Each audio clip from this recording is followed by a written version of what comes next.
Bien, nos toca hoy, de acuerdo a lo prometido, el tema, ya dentro de las 7 virtudes olvidadas, la primera de ellas. Porque como recordamos, todas las sesiones anteriores fueron una preparación para abordar este importantísimo tema. Así que, ¿cuál es la primera de las virtudes más olvidadas que vamos a comenzar a ver? Pues es que nada menos que la humildad. ¿Sí? La humildad. Algunos le llaman la reina de las virtudes, la princesa, la más importante.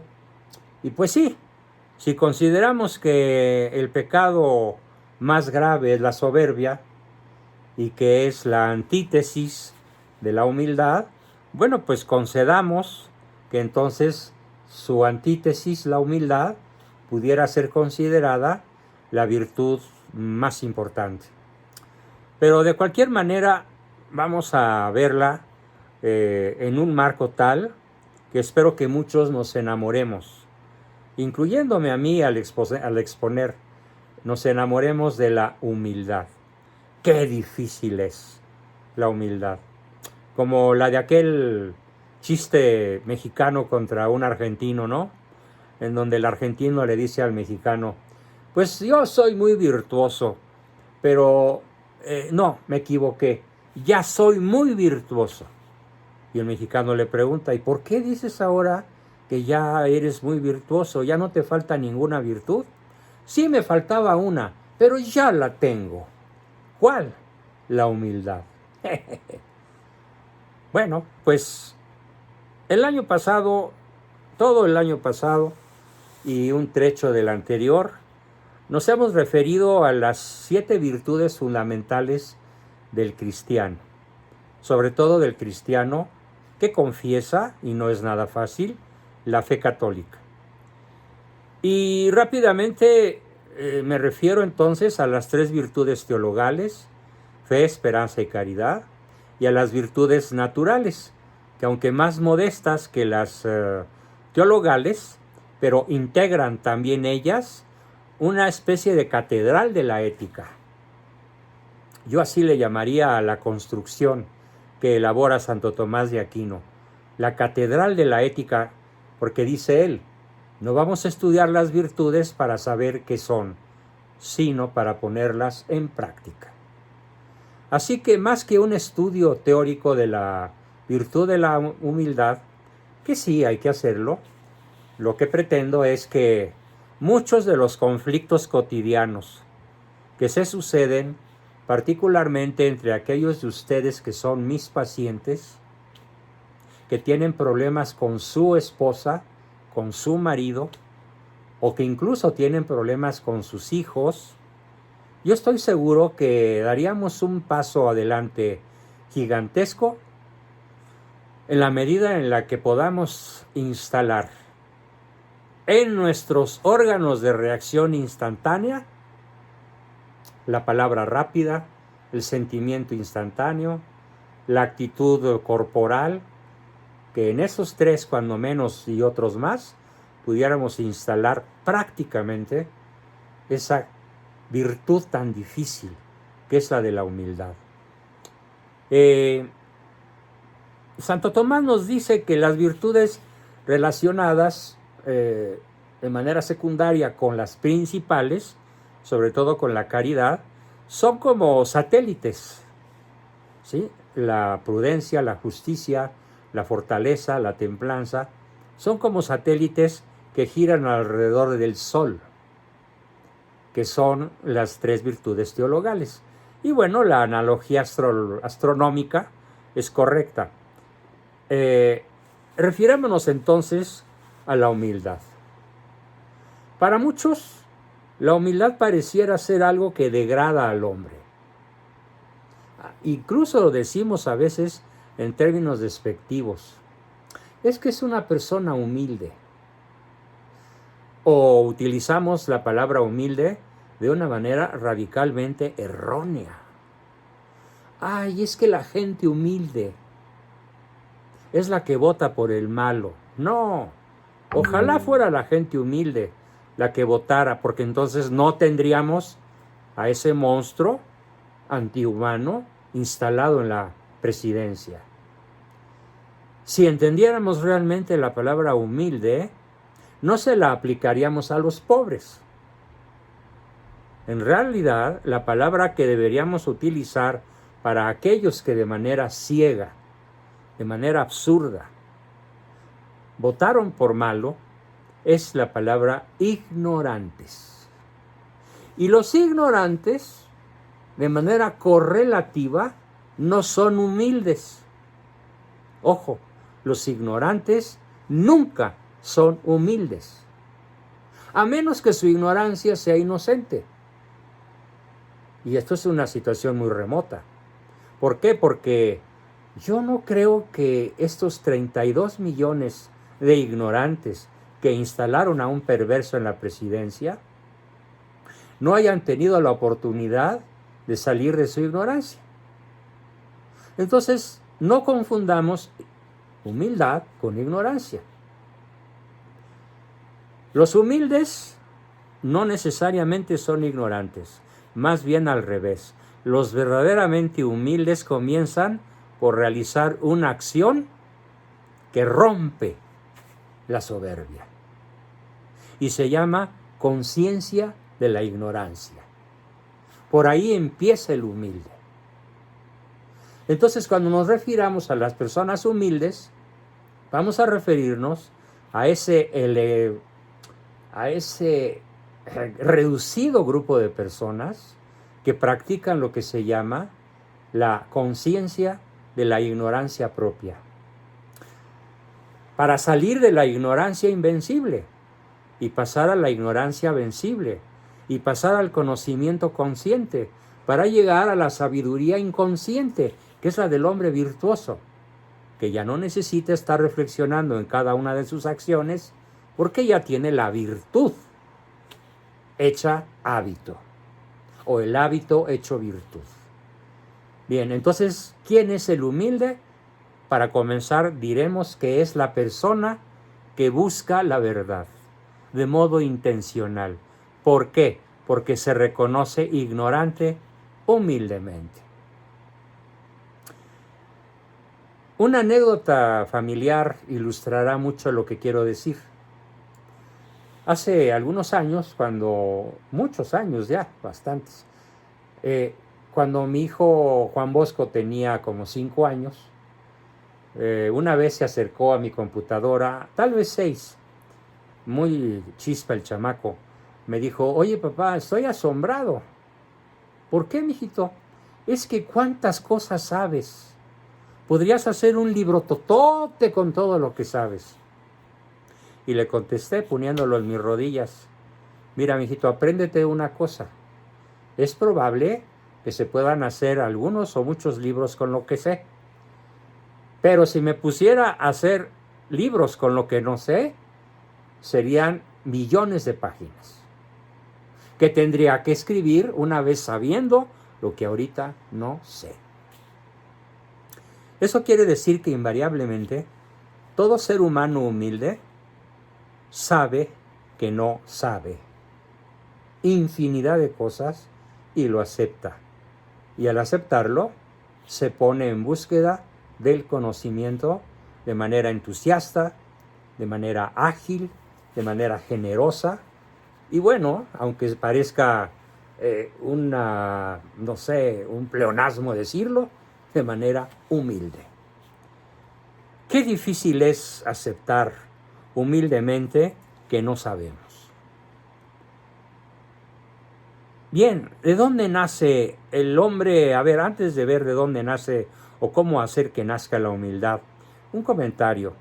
El hombre moderno, más bien el hombre postmoderno, tiene un rasgo que lo pinta de cuerpo entero, de pies a cabeza.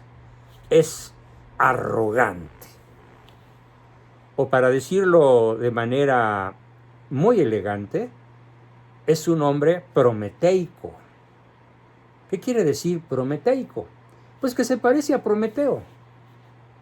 aquel que robó el fuego de los dioses, ¿no?, en un acto de soberbia extraordinario, y fue brutalmente castigado por su osadía, por su atrevimiento.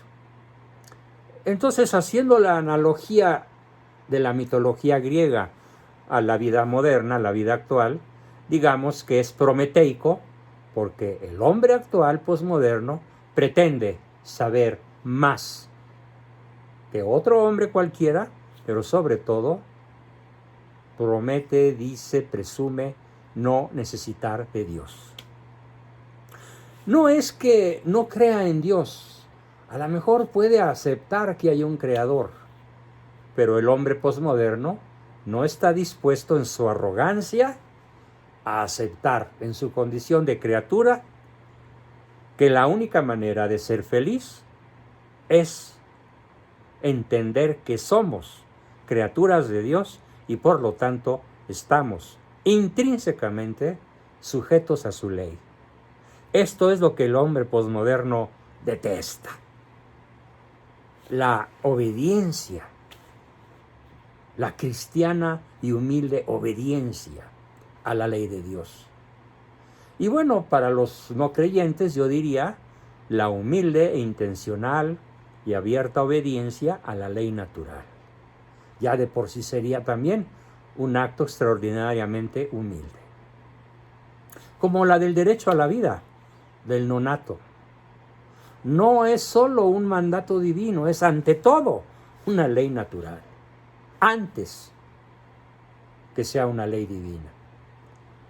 Bueno, Nietzsche veía en la humildad, fíjense qué paradójico, Nietzsche veía en la humildad el producto de un complejo judeocristiano de resentimiento, que por una embustera inversión de valores transforma la debilidad en mérito. Incapaz de afirmarse por la fuerza, como Nietzsche lo quería, el esclavo se venga de los señores y de los poderosos haciendo pasar por bondad. Dice Nietzsche, haciendo pasar por bondad. ¿Qué cosa más increíble? Su humildad, que en realidad, dije Nietzsche, es sometimiento. Entonces, el esclavo se venga de los señores y de los poderosos de esta manera, para tomar represalias, disfrazando su paciencia, su cobardía, sigue Nietzsche hablando de perdón. Así que cuando alguien dice yo te perdono, en realidad está vengándose de la persona que lo ofendió con una supuesta humildad. Esto es diabólico, obviamente. De Nietzsche, por supuesto que no me extraña. Incluso dice que el perdón de las injurias, al perdonarlas, es su desquite. Y por lo tanto, entonces, es vengativo el hombre humilde. ¿De qué manera tan retorcida los agnósticos, los ateos, los masones pretenden revolver en nuestra mente lo que verdaderamente es la humildad? Por final, después de leer a Nietzsche, no me lo van a creer, pero después de leer Así hablaba Zaratustra, terminé, después de pasar por muchas horas de coraje, de indignación, de desprecio, terminé, me acuerdo muy bien, tenía yo 18 años, riéndome a carcajadas. Porque pobrecito homúnculo, este Nietzsche, el superhombre, terminó provocándome una solemne carcajada. ¿Es la humildad una virtud de origen cristiano o ya la reconoció como tal la cultura grecorromana? Pregunto. Vamos a ver la respuesta. La norma de la ética antigua de los griegos y de los romanos virtuosos era la norma de la mesura, es decir, del justo medio entre los extremos. Por mesura, el hombre de aquella época manifestaba la adecuada percepción. Fíjense lo que dije en la introducción del tema. Por mesura entendían los griegos y los romanos la adecuada autopercepción de sus propios límites. Nócete ipsum, conócete a ti mismo, rezaba un precepto grabado en el templo de Delfos, como si dijera: conócete a ti mismo y convéncete de que no eres un dios, sino un mortal. Dicha tesitura impedía que el hombre de aquella época, el hombre sabio, el hombre culto, el gobernante incluso, que reunía la virtud y la cultura, incubase pensamientos de soberbia. Y entonces así practicaba de manera natural las 4 virtudes cardinales. ¿Por qué? Porque se conocía a sí mismo, el hombre de la cultura grecorromana, que en cierta forma son nuestros abuelos culturales, porque ellos engendraron el mundo latino, y el mundo latino engendró a España, y España nos engendró a nosotros, en el vientre de una maravillosa y heroica indígena, Doña Marina, vulgarmente conocida como la Malinche. Aunque de modo simultáneo con otras 19 princesas mayas. Bien, entonces aquel hombre, advertido de sus fronteras, eludía la tentación de la soberbia. Esta palabra humildad, proveniente del latín humus, tierra, polvo de la tierra. Esta palabra, que significaba lo contrario a la insolencia, lo contrario al orgullo, al exceso, a la desmesura, designaba tanto la piedad del hombre, que no se atrevía a desafiar a los dioses, y tampoco vivía una satisfacción plena y refocilante, ¿sí?, en el exceso de riquezas, de poder, de fama, de honores, de placeres. No. Ya el hombre grecorromano tenía, la mujer desde luego, más que el hombre probablemente, tenía el concepto de mesura.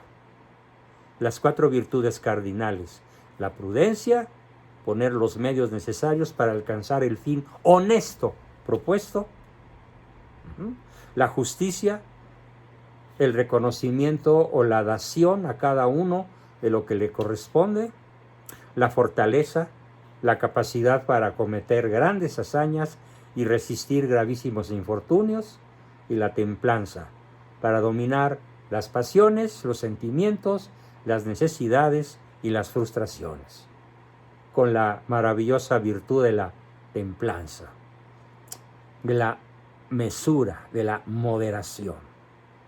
Así que nada más ajeno a los grandes hombres de aquella época que la satisfacción plena y refocilante en los excesos de la riqueza y el poder. Sin embargo, las palabras que en el vocabulario cristiano designan al humilde y la humildad no tenían en la lengua de la antigüedad clásica un significado equivalente, positivo, y sobre todo no tenían un significado espiritual. ¿Por qué? Porque Cristo no había venido, no había pisado la tierra, no se había encarnado, y por lo tanto no había predicado el evangelio del amor y la humildad, y no había muerto, no había nacido humildemente en un pesebre, ni había predicado sin tener provisto dónde iba a posar su cabeza y a comer y a pasar la noche, y no había muerto de la manera más afrentosa y evidentemente humilde, en la cual nos redimió. Entonces, en aquella época, el concepto de humildad cristiana pues no se conocía, obviamente, porque no había sido revelado. Sin embargo, el adjetivo griego, el sustantivo y todas las palabras relacionadas con el concepto de humus incluía un sentido que a veces llegaba a ser despectivo, llegando a servir a veces para designar a una persona pequeña insignificante, débil, miserable o incluso abyecta. Y de ahí, 2 y pico de milenios después, la gente en general sigue cometiendo el mismo error que se cometió en aquellos milenios pasados. Llamar despectivamente humilde a la persona pequeña, insignificante, débil, miserable y aún abyecta, cuando en realidad deberíamos llamarle ignorante o en estado de pobreza extrema, que le impide tener acceso al conocimiento. Y entonces sí, ahí sí sería correcto hablar de un humilde sentido de ignorancia inconsciente, porque la persona en esa condición no sabe que no sabe. Pero todos podemos pasar del no saber que no sabemos al saber que no sabemos. Es pasar del nivel 4, que es el más profundo, hacia abajo, hacia la ignorancia, al 3. Repito, para todos los que no lo han oído en otras ocasiones. Nadie se escapa de la posibilidad, incluso me ha tocado con enfermos mentales graves, que se dan cuenta de su enfermedad, porque el terapeuta, o sea, un servidor y otros como yo, les hemos hecho conocer su trastorno mental. Y al conocerlo dan un gigantesco paso hacia su curación. Entonces, aun tratándose de enfermedades mentales, ahora lo extendemos a la ignorancia en general. Nadie está excluido, aunque sea un enfermo mental, de darse cuenta de que no sabe. Y pasar del nivel 4, que es la ignorancia inconsciente, invencible, al nivel 3, en donde ya se venció el nivel 4 y ahora sabemos que no sabemos. Dar este salto cuántico es probablemente el acto de humildad más difícil que me ha tocado contemplar a lo largo de mi ya carrera profesional de 6 décadas. Y bueno, también los romanos, cuando utilizaban el concepto de humildad, también designaban a veces la falta de elevación, la pequeñez física, la bajeza de condición, de carácter y de sentimientos. Pero cuando los especialistas en moral o en ética empleaban dicho término, lo asociaban con una actitud que a veces confundía con la pusilanimidad, lo cual después fue reconocido ya en el mundo cristiano como un error de concepto. De tal forma que la persona humilde no es necesariamente ignorante, la persona humilde no es necesariamente abyecta, pequeña, débil, miserable o insignificante. La persona humilde, pues, excluyendo todos esos conceptos erróneos que posiblemente heredamos desde hace milenios y que se han venido trabajando culturalmente hasta deformar el concepto de humildad, entonces tengámoslo de manera absolutamente presente e invito a todos a dar ese gigantesco paso. ¿Cómo se da ese paso? Cuando alguno de ustedes, aquí veo a un hijo y cerca en el mismo chat veo a sus padres, no digo quiénes, son varias parejas, varias familias que hoy nos acompañan en un muy nutrido grupo de 63 personas. Bueno, pues ahora sí que pesque la pedrada el que le venga bien. ¿Y cuál es la pedrada? En toda discusión, por el motivo que sea, la persona humilde está dispuesta a ceder la razón para mantener el vínculo amoroso. Ojo, no se trata de darle coba, no se trata de darle el avión al otro, no se trata de, ay, bueno, no se trata de ser condescendiente. Se trata de reconocer que muy probablemente ocurran uno de estos varios fenómenos. Primero, espantosa y terriblemente frecuente. La persona con la que yo discuto no asume que no asume. Y después de media hora o 10 minutos, o incluso, me toca conocerlo, varios años de discusión, todavía yo soberbio, no asumo humildemente la incapacidad que tiene mi prójimo, incapacidad no culpable, para asumir que no puede asumir. Y entonces, ¿a quién le toca ceder? Humildemente, para mantener el vínculo. Pues a mí. Segunda posibilidad.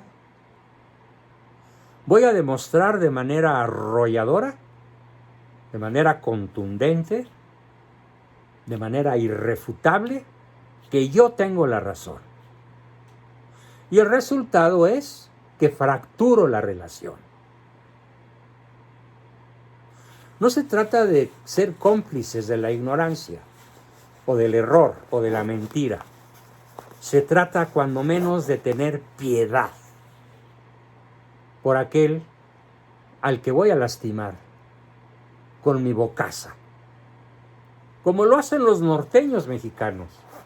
Me vale gorro cómo te sientas, ahí te va y aguántate. No, señores, eso no es humildad. En todo caso, la persona humilde que sabe que tiene la verdad en religión, en historia, respecto de una homilía, respecto de una encíclica, respecto de un hecho histórico, como por ejemplo hace un rato en la mesa con mi señora esposa, que discutíamos de la muy difícil situación económica por la que cientos de millones de personas están pasando en estos momentos en el planeta Tierra. Para su información, las 10 más grandes, las 10 más poderosas compañías de la Tierra, Facebook, Twitter, Apple, Amazon y otros 5 o 6 gigantes, despidieron masivamente enormes cantidades, enormes porcentajes de su personal. Y literalmente los echaron a la calle. Y ella no lo sabía, porque al principio su argumento fue, no, es que siempre me dices de la crisis, es que siempre estamos en crisis. Le dije, no, mijita, no, mamita linda, lo que hoy está ocurriendo es algo de lo que no te has enterado, porque no te gusta ver malas noticias. No, ni las veré. Bueno, pues permíteme con todo mi cariño, con todo mi amor, con todo mi respeto, informarte que esa decapitación de cientos de miles de trabajadores afecta a México, afecta a nuestra economía, afecta destructivamente nuestro hogar en estos momentos.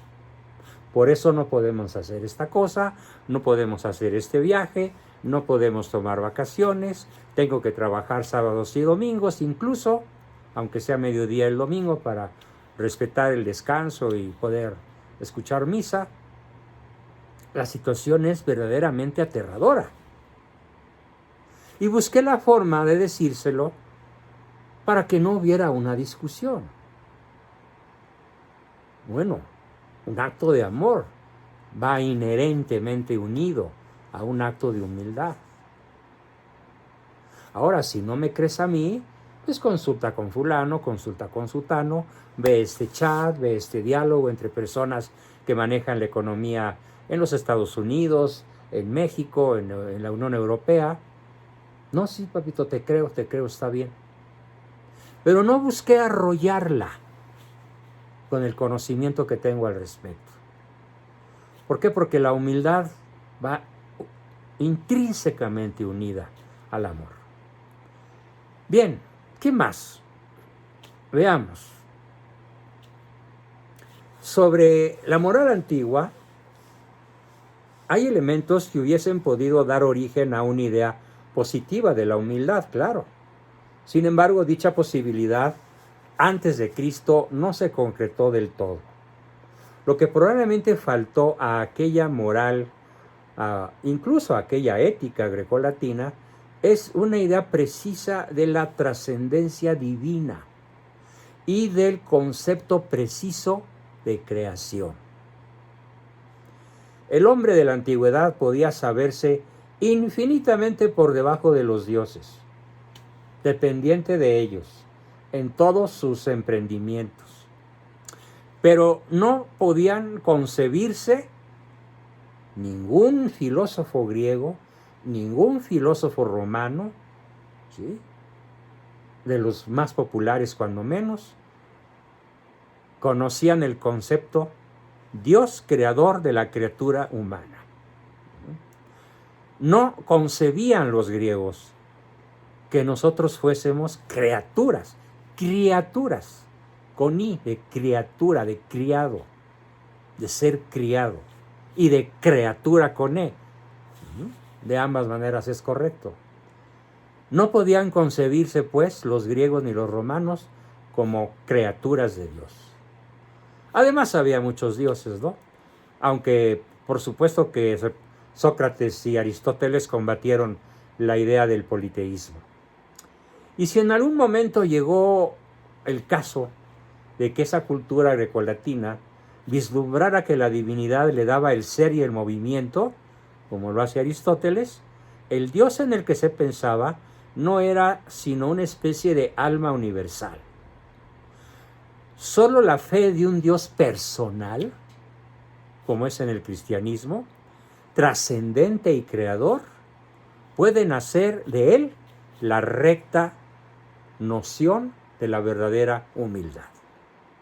Sin el concepto de Dios creador del hombre, el concepto de humildad queda relegado a los ancestros gregolatinos que no fueron particularmente acertados al desarrollar el concepto de la verdadera humildad. Si bien hay que reconocer sus invaluables méritos. Así que virtud soberana. Fíjense cómo la vamos a llamar. La humildad es una virtud soberana. Es la humildad del cristiano. Virtud secreta, virtud recatada. Porque la humildad, evidentemente, no se proclama a los cuatro vientos. Aunque pudiera hacerse, como lo hacía San Pablo y otros evangelistas, de manera didáctica. ¿Sí? Pero humilde, indudablemente. No es una de esas virtudes que suscitan enseguida el aplauso o la admiración de los hombres. No, para nada. Más bien, a la humildad la rodea el silencio. El elogio, justificado o no, recae sobre otras actitudes. ¿De dónde proviene la palabra humildad? ¿Cuál es su origen semántico? San Isidoro de Sevilla, en sus etimologías, dice que humilde equivale a pegado a la tierra, al polvo de la tierra, o inclinado a la tierra. Quasi humu acclinis, ¿sí? Inclinado a la tierra. Eso quiere decir quasi humu acclinis.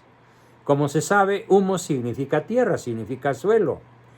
Comenta Santo Tomás que dicha inclinación a la tierra puede alcanzarse por dos medios. El primero, en virtud del propio principio extrínseco, cuando, por ejemplo, otro nos hace besar el polvo, a modo de castigo, de humillación o de pena. El segundo, en razón de un principio intrínseco que nos lleva a abajarnos. Este tipo de inclinación es a veces positivo, como por ejemplo cuando un hombre, considerando sus propios defectos, se reconoce pequeño, como Abraham al decir, fíjense, como Abraham al decir, hablaré a mi Señor, yo que soy polvo y ceniza. En el Génesis 18, capítulo 18, versículo 27. Hablaré a mi Señor, yo que soy polvo y ceniza. En tal caso, la humildad es virtuosa, claro, Qué asombrosa virtud la de Abraham. Pero en otros casos la inclinación puede ser negativa. Por ejemplo, cuando el hombre, no dándose cuenta de la propia dignidad, se compara con los burros irracionales y hasta se vuelve semejante a ellos. Bueno, esto parece ser una tremenda epidemia que acá en este país se llama los chairos. Los que se gozan en la ignorancia, los que detestan, al igual que el bulto de palacio, a los cultos, a los que estudiamos en una universidad, sobre todo a los que estudiaron en alguna universidad extranjera, y los llama los neoliberales, los corruptos del pasado, los vendepatrias, los etcétera, etcétera, etcétera. La lista de insultos ya sobrepasa el número de 100, según los analistas que siguen sus mañaneras infumables. Así que cuando la inclinación es negativa, ¿sí?, y cuando le encanta, no sé, revolcarse en la ignorancia, y hasta critican y desprecian al hombre culto, al hombre que sabe, entonces estamos hablando de una falsa humildad, de un rebajamiento, que aunque los coloca a nivel del piso de la tierra, definitivamente no es una virtud, sino todo lo contrario. Es una ignorancia recalcitrante. Y en el fondo late la soberbia. Por supuesto que sí. Sea lo que fuere el valor de las etimologías de San Isidoro, en las que toma pie Santo Tomás para su reflexión, humilis nos sugiere el humus vegetal, la tierra fértil para la labranza. Según la parábola evangélica, el sembrador encuentra tierras buenas y tierras malas, tierras pedregosas, tierras con hierbas malvadas, voraces, arena, pero también encuentra tierra fértil, que la conocemos con el nombre de humus, de donde a su vez se deriva la palabra humilde. Bueno, pues las tierras sazonadas por el humus de la humildad en el corazón humano es la tierra fértil, donde va a florecer la palabra de Dios. Y no solo la palabra de Dios, sino que el humilde va a reconocer rápida, alegre, gozosa, ágilmente al que sí sabe. Al que sí sabe de matemáticas, al que sí sabe de cálculo integral y diferencial, al que sí sabe de cómo lanzar un satélite a la luna, al que sí sabe de geografía, de historia, de derecho, de historia de las religiones, de la historia de la Iglesia Católica, lo va a reconocer. ¿Por qué lo va a reconocer?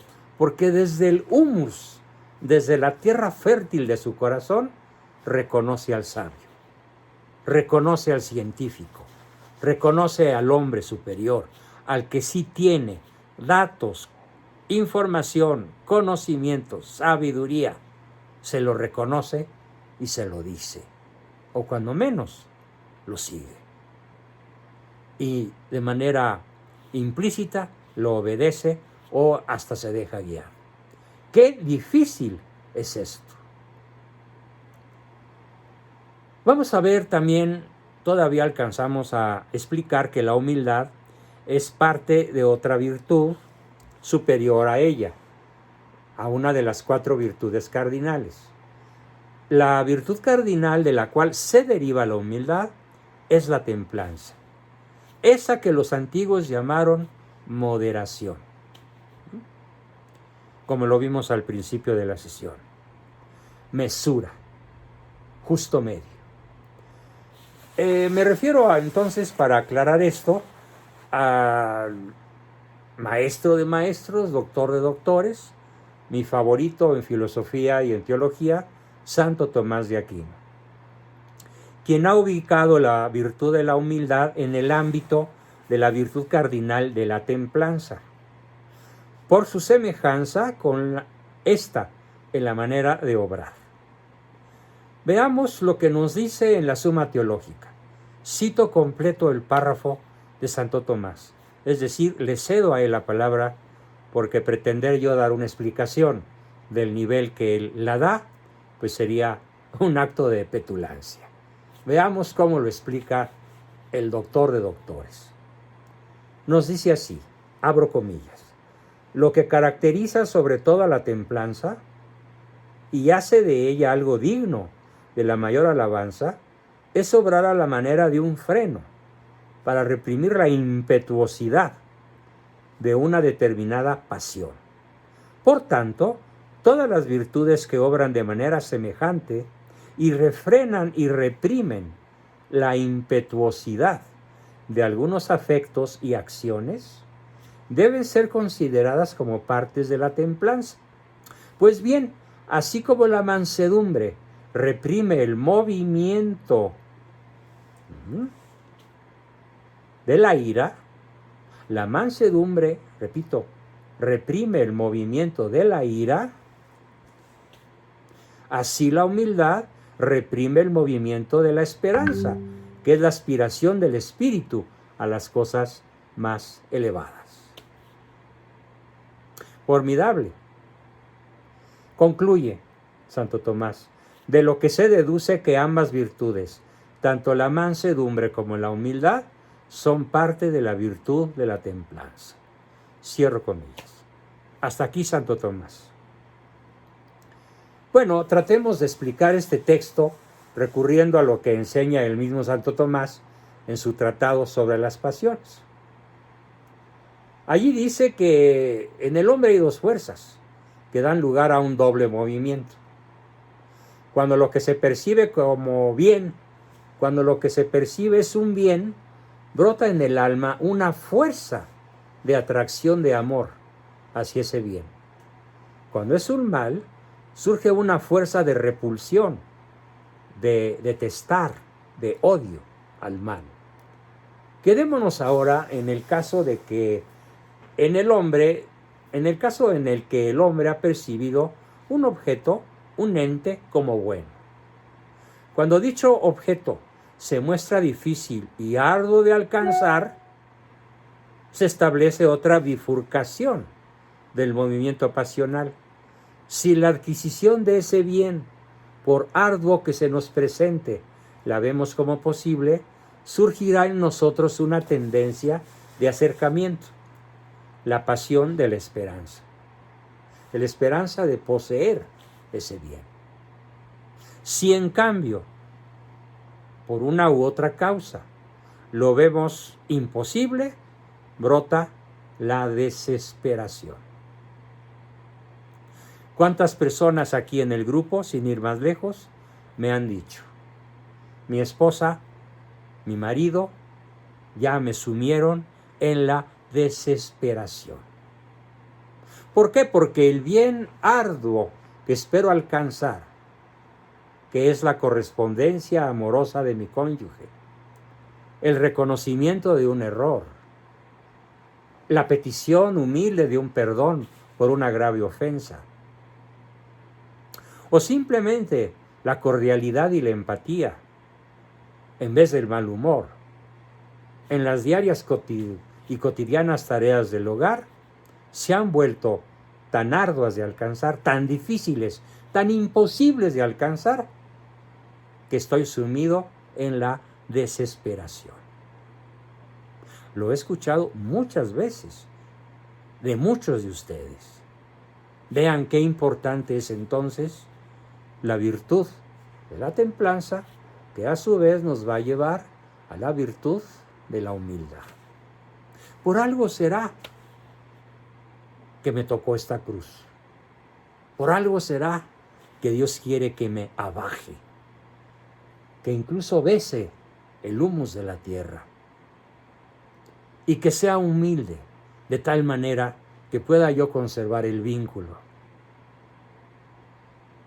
con mi cónyuge, en lugar de desesperarme por no lograr la paz que tanto ansío, el amor correspondido que tanto deseo. ¿Cómo se necesita humildad para eso? De ello se sigue que para la consecución de estos bienes arduos y difíciles, necesitamos de dos hábitos que caminen juntos, aunque aparentemente tengan dirección opuesta. Uno de ellos se encargará de refrenar el deseo de poseer dichos bienes. Si bien su adquisición trasciende nuestras posibilidades reales. Eso es humildad. El otro se ocupará de comunicar valor al espíritu, a la psique, al alma, para que no suceda que la magnitud de las dificultades que tenemos que enfrentar nos aparte de la prosecución del bien anhelado. El que espera, logra. El que se desespera, pierde. Bien, esta virtud es la magnanimidad. Esa virtud grandiosa que nos permite acometer de manera magnánima grandes acciones, a pesar de lo lejano que está el bien deseado. La prosecución del bien. Aquella que tiene por objeto reprimir es la magnanimidad. Aquella que tiene por objeto reprimir nuestros impulsos desordenados, para que no se desboquen en pos de algo desproporcionado a nuestras posibilidades. Esta, la magnanimidad, nos confiere coraje y grandeza de alma, para que no sucumbamos cobardemente, renunciando así a la gloria, a la delicia de lo sublime.